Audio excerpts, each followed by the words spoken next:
This is breaking news.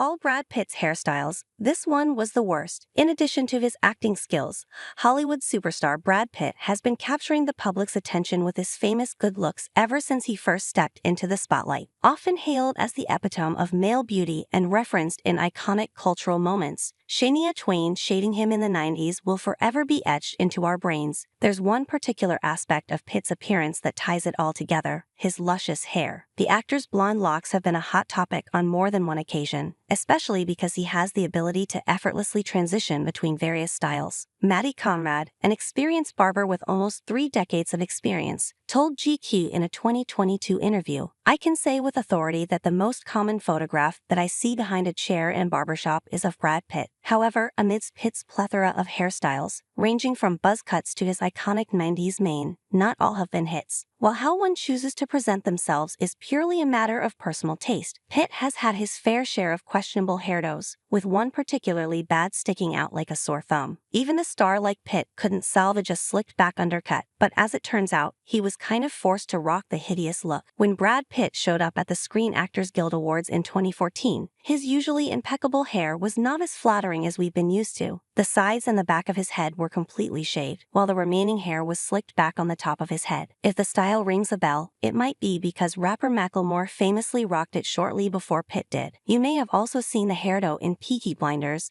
a British period crime drama that often featured some version of the undercut on its male characters around the same time. While 2014 was evidently the year of the undercut, even Pitt himself admitted it wasn't his voluntary choice to wear his hair like that. When speaking to E! News at the SAG Awards, he made sure to clear the air when asked about the style, stating, "It's for a part, it's not a choice." Notably, the star was in the middle of filming Fury, a war movie wherein he portrayed Staff Sergeant Don Collier. By the time the movie was released, Pitt had grown out his hair as much as possible, debuting a noticeably fuller head of hair at the October 2014 premiere. Fortunately, Pitt didn't have to revisit the dreaded undercut after that, but not everybody hated the look as much. According to Maddie Conrad, Brad Pitt's Fury triggered an undercut resurgence in 2014. As soon as everybody saw this movie, or even just saw the movie poster, guys were flooding into barbershops asking for this hairstyle, he told GQ, adding it was absolutely a huge fashion trend, and Fury is probably gonna go down as one of Pitt's most iconic roles. The role, sure, but the haircut? Definitely not. Whether you thought Pitt's undercut was a hit or miss, there's a bigger issue when it comes to his hairstyles. Pitt tends to mirror his partner's hair. Just remember that he and Gwyneth Paltrow had matching hairstyles while dating in the 90s, and upon closer examination, it seems that Pitt can't help himself. When he was with Juliette Lewis in the early 90s, the two had carbon copies of each other's hair more than once. The star continued the weird trend during his marriages to Jennifer Aniston and later to Angelina Jolie, earning himself the title of the man who likes to look like his girlfriends via Instagram. Given Pitt's strange hair modus operandi, the notorious undercut appears to have been one of the very rare instances he didn't match his hair to his bows. Notably, Pitt was in a relationship with Jolie during the filming of Fury, and considering that she rocked her usual brown locks at the time, it now comes as no surprise that Pitt rushed to grow his undercut out.